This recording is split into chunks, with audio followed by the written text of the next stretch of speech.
भारत की जो coaching industry है ना, वो लाखों परिवारों के लिए एक बेहतर जिंदगी का टिकट है। वादा बिल्कुल सीधा साधा सा है कि भाई मेहनत करो, सही गाइडेंस लो और बस सफलता की सीढ़ियां चढ़ते चले जाओ। और यही वो सपना है जिसे एक मल्टी बिलियन डॉलर इंडस्ट्री बेचती है। एक सुरक्षित भविष्य का सपना, एक ऐसा भविष्य जहां नाम के आगे आईआईटीएंस, डॉक्टर्स या आईएएस ऑफिसर जैसे टैग्स लगे हों। लेकिन इस चमकते हुए वादे के पीछे एक बहुत ही स्याह सच्चाई छिपी हुई है। जरा इस नंबर को देखिए, 0.08%। ये देश की सबसे कठिन परीक्षा यूपीएससी में सफल होने का असली चांस है। मतलब हर 10,000 लोगों में से सिर्फ 8 लोग। तो फिर सवाल ये उठता है कि एक ऐसी इंडस्ट्री जो लगभग हर किसी की नाकामी पर बनी है, वो इतनी ज्यादा बड़ी और फायदेमंद कैसे हो सकती?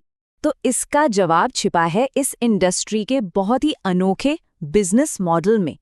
एक ऐसा सिस्टम जो अपने 99% ग्राहकों की असफलता पर ही फलता फूलता है। इसे कहते हैं विफलता की अर्थव्यवस्था या फेलियर इकोनॉमी।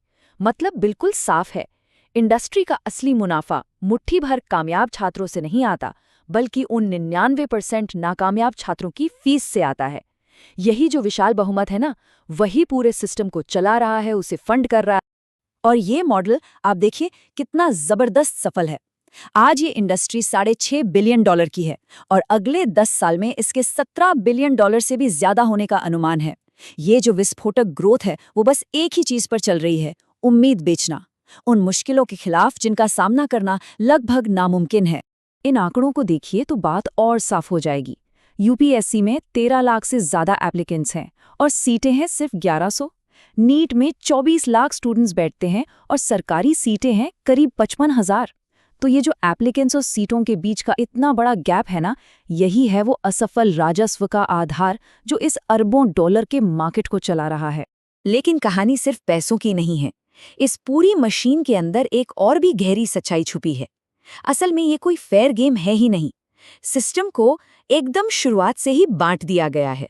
कुछ रिपोर्ट्स में तो इसे शैक्षिक रंगभेद या एजुकेशनल अपार्थाइड तक कहा गया है। इसका मतलब ये है कि एक ही कोचिंग की छत के नीचे दो बिल्कुल अलग-अलग दुनियाएं चल रही हैं। एक दुनिया है टॉपर्स बनाने के लिए और दूसरी सिर्फ और सिर्फ पैसा बनाने के लिए। इसको ऐसे समझिए, एक होता है स्टार बैच। ये इंस्टीट्यूट का प्रोडक्ट है। इन्हें मार्केटिंग एसेट बनाने के लिए तैयार किया जाता है। ये वही चेहरे हैं जो बाद में बड़े-बड़े विज्ञापनों में दिखते हैं।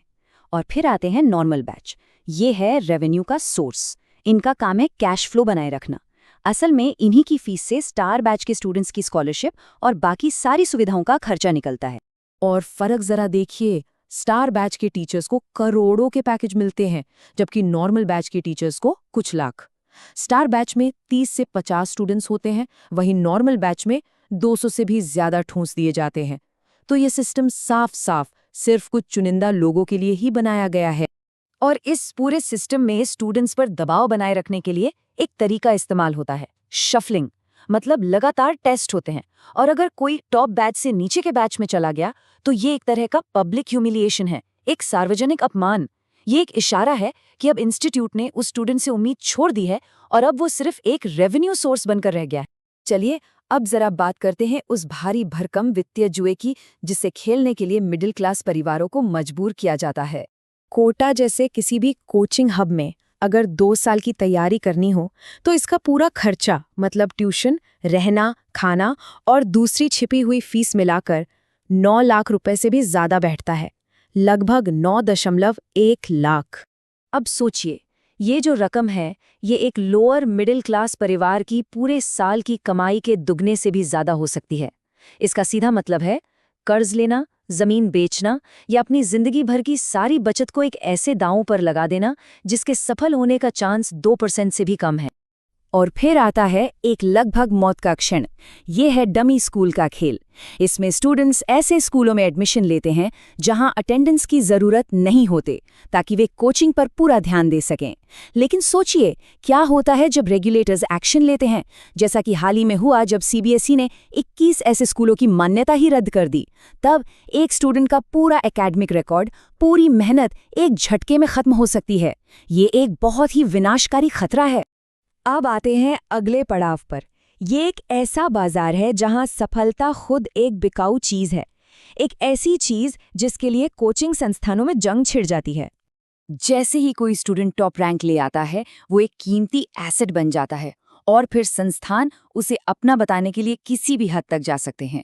कैश फॉर रैंक की बोलियां लगती हैं, टीचर्स को खरीदा बेचा जाता है और तो और एक दूसरे पर स्टूडेंट्स को किडनैप करने तक के आरोप लगे हैं, जिसके लिए बाकायदा पुलिस में मामले भी दर्ज हुए हैं।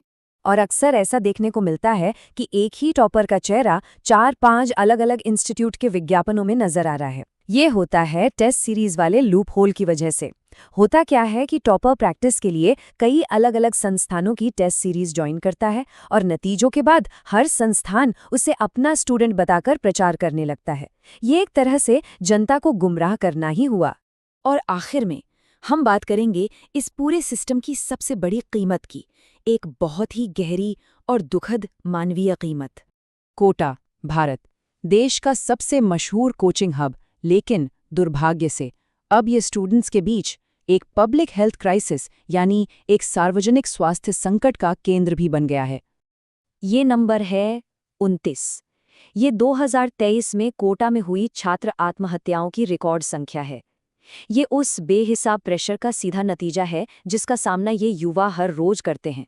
संकट इतना ज्यादा गहरा है कि वहां के अधिकारियों ने हॉस्टल में एंटी सुसाइड पंखे लगाना जरूरी कर दिया है। सोचिए, ये एक गहरे मनोवैज्ञानिक घाव पर एक सतही टेक्निकल सा समाधान लगाने जैसा है। ये बात पूरे सिस्टम की नाकामी को उजागर करती है। सिर्फ यही नहीं, तनाव से निपटने के लिए नशीली दवाओं का बढ़ता इस्तेमाल, नींद की जबरदस्त कमी और छोटे छोटे कमरों में अकेले रहने का वो गहरा अलगाव, ये सब मिलकर एक ऐसा माहौल बनाते हैं जहां स्टूडेंट्स के पास कोई सपोर्ट सिस्टम बचता ही नहीं है। तो आखिर में बस एक ही सवाल बचता है, जब एक ऐसा सिस्टम जो उम्मीद पर बनाया गया हो, उसकी फेलियर रेट ही 99% हो, तो असल में फेल कौन हो रहा है? वो छात्र या फिर वो सिस्टम जो उनकी उम्मीदों को एक मुनाफे वाले बिजनेस में बदल देता है?